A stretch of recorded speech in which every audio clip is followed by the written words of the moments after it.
But when you score 3 goals, of course you're satisfied, especially as it was quite an experimental lineup. I told them to really go for it tonight.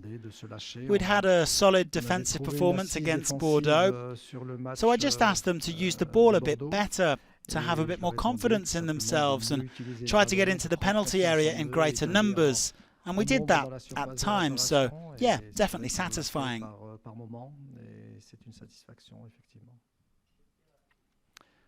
Have I helped to bring in a breath of fresh air? Well, I don't know. I'm just trying to do my job in a professional way.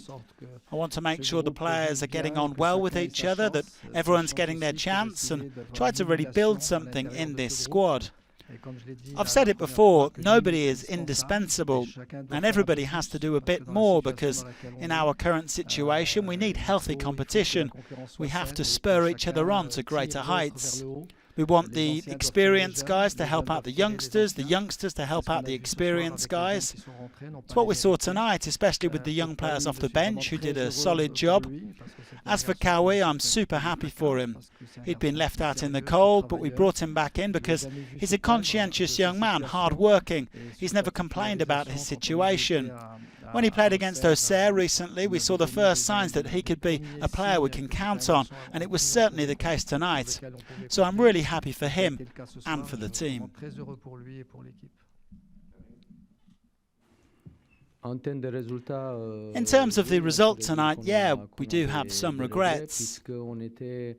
I mean, you know, in other games we've had situations where we were leading and then the other team managed to get a lucky equaliser. Wasn't quite like that tonight, but we do have some regrets. In terms of the performance, I mean, what can I tell you? We made a complete mess of the first half. We found ourselves chasing the game. And obviously, when you find yourselves a couple of goals down, it's more difficult. I mean, there are plenty of possible explanations for that. I think I'll say it once and then stop, because I don't want this to be taken as an excuse.